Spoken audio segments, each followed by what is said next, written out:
Hi, my name's KJ, an ATP SMS for over 10 years, and welcome back to Adaptive Solutions. We're on session 10 of 12 of our ATP prep exam series. Today, we're going to part two of the evaluation and follow up phase of our service delivery model. Troubleshooting, maintenance, and abandonment risks are our focus today. Let's get into it. But before we do, remember that if you want specific help on your individual weaknesses before you take the ATP test, you can contact me at Kevin, Kevin, at getadaptivesolutions.com. That's getadaptivesolutions.com. Let's get started. Follow up is where you find out if the intervention that you made was actually sustainable. And this is a big part of what I've been saying the last couple sessions, that follow up is your opportunity to improve as an ATP. By the time you get to this phase of the service delivery model, the easy part is over. And by that, I mean now the referral's been reviewed, the interview's done, the functional assessment was completed, the environmental demands were analyzed, trials were performed, technology selected, funding's been secured, the intervention has been implemented, training has happened, and initial outcomes were documented. How is that the easy part?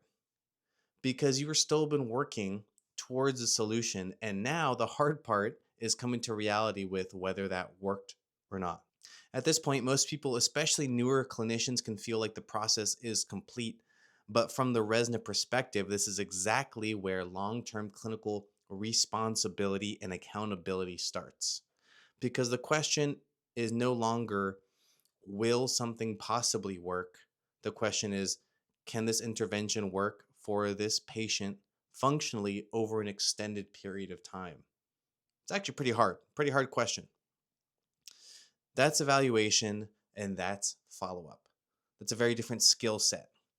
If you look at domain 4 in the ATP job task analysis, your responsibilities include monitoring functional outcomes of the patient in the tasks that were in their goals to accomplish, identifying changes in performances, identifying changes in the client status, identifying environmental changes, modifying intervention strategies as needed, documenting the long-term effectiveness of the strategy that you implemented with the patient. That language matters because evaluation is not just observation, it's a systematic clinical decision-making based on performance data. That language matters because evaluation is not just observation. Evaluation is the systematic clinical decision-making feedback on which you will make further decisions. That's what this phase is all about. All right, the core goal of follow-up, functional integrity. In fundamentals and assistive technology, one of the concepts that comes up repeatedly is preserving the functional integrity of the intervention. I want you to know that phrase, functional integrity, because it captures really the entire purpose of this phase. Functional integrity means the intervention continues to produce the intended functional outcome over time, across environments, across tasks, and across changing demands. This is actually a pretty big ask. And so you think, well, how am I supposed to do a 100% good job and complete job when there's such high expectations? That's actually what makes this a difficult and interesting job, which is you may never get to 100% on every single patient across all of their activities, environments, tasks, and changing demands over years. This is actually very hard to accomplish, which makes it an interesting problem to tackle. We're not looking at can the patient turn the wheelchair on? Can they just drive? Does the AAC device still boot up? Do they still use it? When you follow up on things like that, that is important to maintain the integrity of the equipment, but that's a different conversation. Functional integrity asks questions like, can the client still perform the task, perform it efficiently, safely, consistently, perform it with meaningful participation? Cook and Polgar consistently frame outcomes in terms of occupational performance, participation, independence, efficiency, satisfaction. Get familiar with those words, they matter, and they're probably going to come up on the test quite a bit. Advice as an ATP, the system can have amazing hardware on paper, but still lose functional integrity depending on what the patient's abilities and needs are. For example, the PowerShell drives amazingly, but fatigue is increased, and now the client avoids community trips at all. Was having a chair that performs great outside really the most important thing anymore? Maybe they needed a chair that drives as slow as possible because really the only place they stay now is their home, and they need to navigate small spaces with incredible accuracy. An AAC system may still work, but communication speed has dropped enough the client just stops participating in class. They give up trying to use it to keep up in real time with the other students or the teacher. A workstation that you set up for someone may still function, but the setup friction is so high the client just doesn't bother setting it up anymore. The device works, but the intervention that you set up to help them complete a task is now failing. That distinction is critical. When your outcomes drift, you need to recognize what part of the performance is degrading. One of the biggest responsibilities during your follow up as an ATP is identifying what we'll call outcome drift. This is what you're looking for. Outcome drift means the intervention still technically works, but their functional performance is gradually degrading. This can be something as simple as you set up their wheelchair to position them well, but over time you see that the positioning outcomes that you initially set up just aren't really working the same. Cook and Polgar discuss long-term outcomes in terms of effectiveness, efficiency, how the user accepts them, their contextual performance. Effectiveness is, can the client still complete the task? Efficiency, can the task be completed within a reasonable amount of time, with a reasonable amount of effort and cognitive load? In other words, if it takes a lot of effort to do a task, it's probably not going to persist.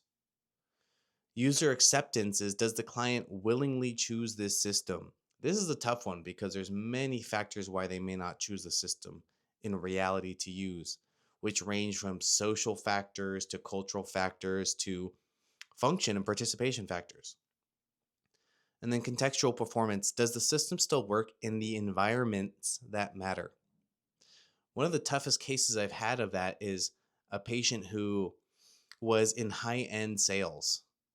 And as he was slowly losing the ability to ambulate on his own, he needed something that was safe for him to get around in and also maintained his posture as his appearance as a respectable salesman. And as much as we all might like to think, well, there should be nothing wrong with, buying something from someone in a wheelchair, these impressions matter. They really do matter. So if you're in this clunky, big looking wheelchair and you're trying to sell something for $300,000, everything on you is part of your taste. Everything around you is part of your taste. And so that's one of those where the contextual performance was really tricky. All right, what outcome drift looks like is not that it just stopped working, but often that they become slower at performing the task. They shorten the sessions under which they use the technology. They require increased caregiver intervention, increased setup time, that's harder to use, so their fatigue increases, increased frustration using the device, selective avoidance of using it, or they just go back to their old strategies of how they used to do it. ATP advice here, when the clients stop using the technology, watch what they do instead. This gives you a great clue as to why the system that you implemented is failing and why they chose something else. That's actually real life advice that's incredibly helpful. If your intervention is failing, don't get defensive at all. Don't take it personally. Just say, okay, well, show me what you do instead. If they don't like the backrest that you gave them, say, let me see how you set up your chair to feel more comfortable. Well, what is it about stuffing three pillows on the side of your chair feels more comfortable? Is it the amount of pressure that spreads out? Is it the way it holds your body? Are those your comfort pillows? Find out why something else is working better and adapt that to the system that you've given them. All right, troubleshooting within the follow up phase. Let's talk about troubleshooting, and I want to be very clear. Troubleshooting during the follow up phase is not just random problem solving, chasing one symptom at a time. It's structured reassessment of the system performance. When performance declines, your troubleshooting should move through four domains that are talked about in the textbooks. Domain one, human performance variables. What's described by Cook here is sensory motor performance, cognition, perception, and psychosocial variables. What does that mean? Clinically, I'm watching for tone changes, range of motion changes, endurance changes, changes in pain, vision, their attention, fatigue, postural control. Same device, but a different body means different performance. And we deal with a lot of patients whose bodies change over time dramatically. Sometimes within a year or 2 years, they may be an entirely different presentation. Domain two, activity variables. Has the task changed? Do they need to do it for more time? Is it more complex? Do they have higher communication demands than when you initially evaluated them? Greater productivity demands. Domain three are context variables. These get broken down into physical, social, institutional, or cultural variables. Get to be familiar with what those can mean. Physical variable can be obviously something like your home. You move homes, you need to navigate differently in your home. Your front wheel drive chair, which worked well in your wide open plan house, doesn't work so well in your small, narrow hallways house.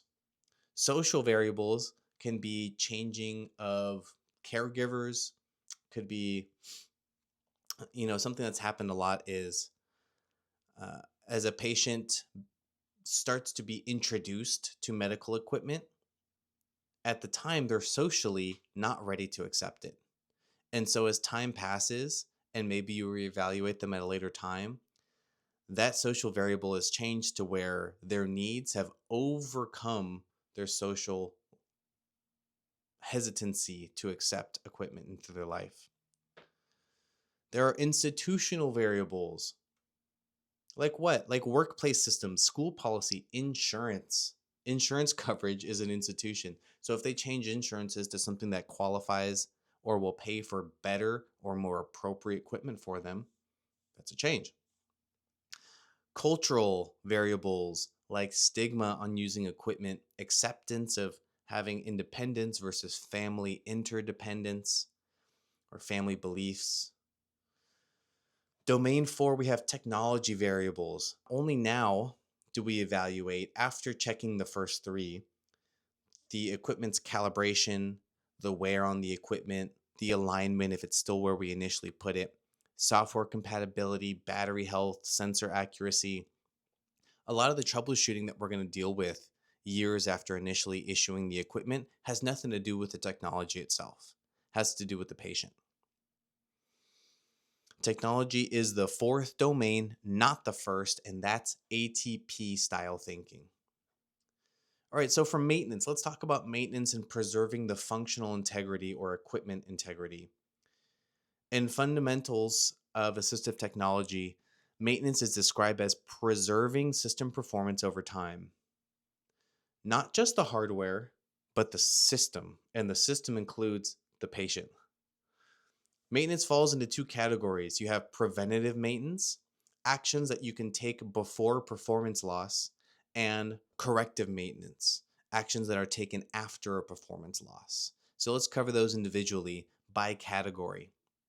Mechanical preventative maintenance measures, checking fasteners, that the mounting systems are tightened, that cables are routed appropriately so that they don't snag, that bearings are installed properly, tires are inflated, and you teach the patient how to keep the tires inflated. Digital maintenance may be like installing firmware and software updates. Clinical preventative maintenance can be like regularly reviewing the posture of the patient in the chair, doing skin integrity checks before a wound happens, especially when you transition to a new system. Reassessing their access to the equipment. This applies more to like an AAC or an electronic control unit, a mouse emulator. And caregiver competency refreshers. So, training the patient and the caregiver on how to use the equipment regularly, especially as you evaluate them and you see they may not be keeping up with the same level of activity in the equipment. You also have support, like the support around the patient, teaching people in their environment how to help them use that equipment. So, that's like teaching the teacher for a student who has a technology in the school, teaching families, giving them ideas about how to teach the staff that may turn over, like caregivers. One thing I've picked up in my practice over the years is I leave a thorough video of all of the basic maintenance and how to's when using, especially a power chair, as they can be a little bit complicated. I also take a video of how they should reposition the patient, how they should be using the powered functions to be able to reposition themselves and complete a full pressure relief. I take that video on the patient's phone so that when they have questions about how to do stuff, they can go back to their own phone. When they have a new caregiver, they can go back to their own phone as a resource. Okay, corrective maintenance, things that you fix after the performance has been lost, like recalibrating the chair, component replacement once it breaks, maybe redesigning an interface that has not worked well or has broken multiple times, modifying the seating after it compresses substantially or maybe just didn't work the way you expected. Clinical role, if you're repeatedly doing corrective maintenance, you should pay attention to that. That may mean that something like you didn't plan well, or it may be something to pay attention to as an ATP that this brand of manufacturer may have some parts with low integrity and you want to avoid that until they fix it. All right, let's talk about technology abandonment, the clinical failure. Cook and Polgar define abandonment as discontinuation of assistive technology use after acquisition. Simple definition, big consequences. Research consistently links abandonment to the poor user match. That means good technology, good patient, but they don't marry well together. That is probably falls under your umbrella as the ATP. Inadequate training is another big factor, poor compatibility with the environment, lack of follow up. There's psychosocial resistance to the equipment. There may be changing goals. Notice most of those things should be covered in your evaluation and in your trials as an ATP. And so a huge part of equipment abandonment is preventable by you as the ATP doing a very thorough and thoughtful job. Early indicators of abandonment of equipment. If you're a seasoned strong ATP, you will catch at delivery and at follow-up sessions when the patient has been using the equipment less often or for less time. Maybe selective use of the equipment. They're using more workarounds, caregiver dependence to be able to complete tasks that they should be able to do on their own. They're avoiding using the device. You see frustration when they use the device, or maybe they just give up participating at all. So you need to catch those. Those are early signs that they're probably not going to keep using the device. ATPs don't just ask, why aren't they using it? They ask a more detailed question. What friction is making success harder than it should be? And this is a big part of why it's really helpful to find out what they're doing instead, because they have determined in their own opinion that that's less friction than the solution you gave. And so, like I said, don't take it personally. Look at what they do instead and incorporate that into your solution. Let's cover some pitfalls and lock in what we've learned today. Number one, confusing equipment integrity with functional integrity. Our job is to continue functional integrity, which means not just that the equipment itself is in working condition, but that the patient can continue to use it to complete the tasks they needed to with similar efficiency as they used to. Much bigger, much bigger responsibility.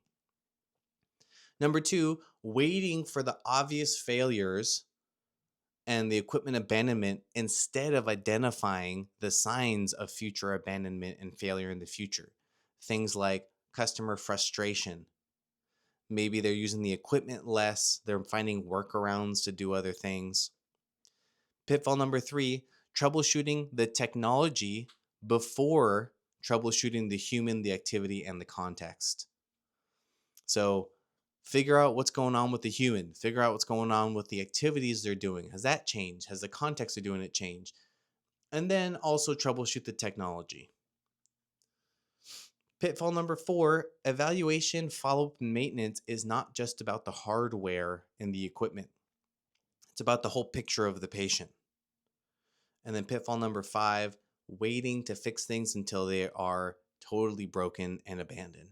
It's much harder to get them to reintegrate that equipment into their life once they have kind of reached a mental barrier that this just doesn't work, it's junk. As a final anchor, strong ATPs don't just solve individual problems, they identify the key issues that lead to those problems upstream: performance degradation, the context drift, the support breakdown when their users disengage from using the product. Before the client ever abandons the system, you can identify the signs that they're going to and get ahead of it. Once again, my friends, thank you so much for your interest and involvement. And in the next sessions, I'm very excited. We're going to talk about something outside the service delivery model, some of the ancillary parts of being an amazing, amazing ATP. All right, thank you very much.